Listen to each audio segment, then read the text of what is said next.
Hello YouTubers, Chris here with my next Doctor Who review. Today for you I have Doctor Who Series 7 Part 2, Episode 3 or Episode 9, Cold War.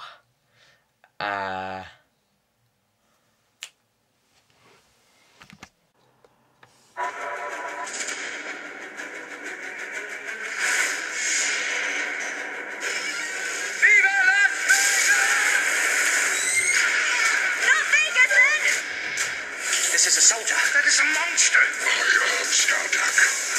Is he that dangerous? This one is. He's got nothing left to lose. Clara, get out of there. Get out! Doctor Who on BBC One and BBC One HD. So, this one was one of my most anticipated episodes. When I saw the Next Time trailer as well, I was like, yes! This is going to be it. This is going to be the one episode where I mark it a 10 out of 10. However, that's not the case. It doesn't get a 10 out of 10, but I'm going to explain why as this review goes on. I did thoroughly enjoy it, though. It was really cool to see the Ice Warriors back.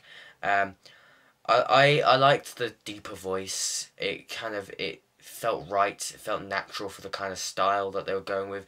The design hasn't changed too much from the original. If anything, it might actually look a tiny bit better. And even when, obviously this is going to be spoilers, but even when the suit opened up and the creature was out in the shadows, when it was in the shadows, the creature was really, really cool. But it was unnecessary at the end to see his face. It took away from it a little bit, but it felt rushed, the ending. This is why it doesn't quite get 10 out of 10. Because we've had no two-parters in Series 7, a lot of these endings are feeling very rushed because they're trying to fit an entire story into 45 minutes. Now, when they did two-parters in the series, you can see how the 45-minute episodes actually work a lot better and the endings don't feel as rushed, a lot of them. Like, with Series 5, because you've got 3 two-parters, those stories are more complex because the story's longer, it's more detailed. Whereas the 45-minute episodes, single story episodes, the story's a lot more condensed, it's a lot more simpler, you know, it's a bit more to the point. Whereas with Series 7, they're trying to condense complex stories, and it doesn't work. You really need two-parters if you're going to do a complex story, so that you can space it out and you can tell the story over 2 45-minute episodes. That's why a lot of these episodes are feeling like the ending's just rushed, and that's why if the finale's not longer than 45 minutes, it's not going to be very good, because I've got a feeling at the moment all the endings are going to feel really rushed. But the acting in Cold War was really good, and the thing I liked about it, apart from the Ice Warriors coming back, was the whole submarine under siege thing. I like that concept. And I was thinking, oh, it might not work because it's Doctor Who. But it works because it's Doctor Who. So it completely reversed my point right there. And it really does work. The HADS, the Hostile Action Displacement System, got reintroduced into it. Just one thing that never made sense to me until I started seeing some pictures on Facebook is, why did the Doctor have a Barbie doll? But people have been saying on Facebook it's Rose.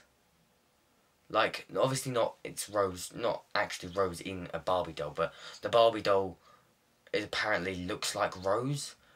Now if that's the case and that keeps reappearing, the Doctor's got a little bit sad right there because he's kissing a Barbie doll that he's pretending is Rose. It's a little bit weird. But we also, and some people have already picked up on this, we also saw the Sonic glow red, which, if you remember back to Silence in the Library and Forest of the Dead, River's Sonic had a red setting. And the when she says to the Doctor, use the red setting, the Doctor's like, it doesn't have a red setting. And she said, it will do. It now has a red setting. It glowed up red. I'm just saying that. It glowed up red. So, it must have been a red setting. I saw it in a picture before the episode. I said to Kenny, that's the red setting. It wasn't going to be like the Beast Below where on the green screen, rather than lighting up green, it's lit up blue. It is lighting up red. It's no green screen effect or anything. It's red. So that was quite cool. Well, trying to think if there was anything else I liked. You know, I think that's it. But I give it a well-deserved 8 out of 10. Now, if the ending didn't feel so rushed, and it wasn't just like, oh, bang, problem solved. It was a bit more like, a bit more tense, a bit more like, is the Doctor actually gonna solve this? You know, if it was a bit more like that, it would have been a 10, definitely. Now, next week's one, Hyde, looks... I was quite looking forward to this one, actually, because I'm a big fan of, like, the kind of haunted house, the kind of ghost stories that they do with Doctor Who.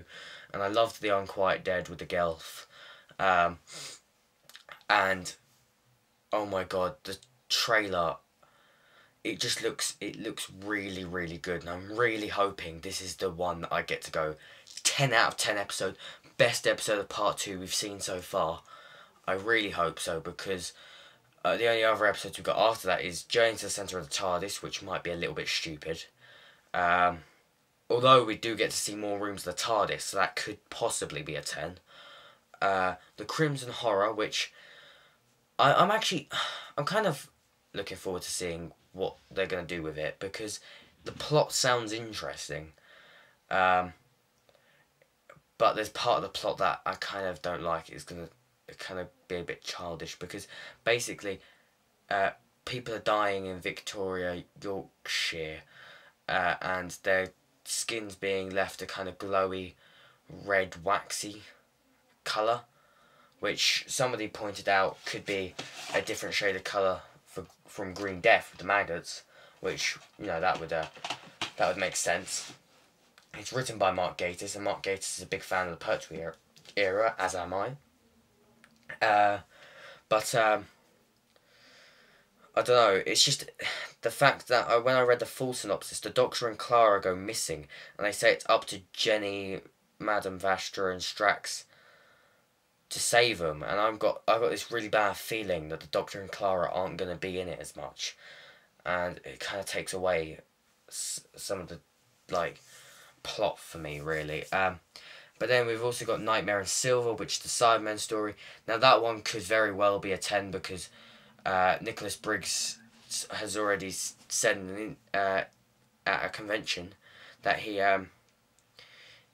recorded the voice on a vocoder. I think that's how you pronounce it. He recorded a 10th Planet voice and a Tomb of the Cybermen voice, because Neil Gaiman wanted them to sound more scary and look more scary, and they're not going to speak as much. So that should be interesting. And then we don't really know much about the finale, but I've got a feeling that Fields as Trenzalore is going to be playing a big part, which surprises me, because I thought they would have saved that to the 50th anniversary. But it does. Everyone involved is saying that the finale really does lead into the 50th anniversary. So who knows? But overall, very enjoyable episode. Can't say enough good things about Cold War. I've pointed out the little bits that are kind of just, it's a bit nitpicky for me, apart from the ending being rushed. That's the only non-nitpicky thing, because then also you don't even see him get back to the TARDIS. The TARDIS ends up on the South Pole because of the Hads, and they're on the North Pole, and you don't see him go back to the TARDIS at all, which obviously, because it's, you know, on the other side of the world, they're not going to show you that. But it just, I don't know, it just left the Doctor standing on top of the submarine. But Hyde does look very, very good, and I hope to get Hyde up during the week before Journey to the Centre of TARDIS, not fall behind like I've done now. But I'm going to upload Rings of Akaten and Cold War kind of together as a review, just so you can kind of, you could watch them at your own free will. I'm not going to force you to watch them, but Cold War will be kind of a bit more updated, obviously. So thanks for watching this review. I hope you enjoyed it, And I'll see you next week. I'm talking to the spirit that inhabits this house. Spooky. You didn't come here for the ghost, did you? Clara. What a shame. Do you feel like you're being watched? You're coming. What? To find the ghost. Collarbone Gast. The maiden in the dark. The witch of the well. She's coming. I think she's here.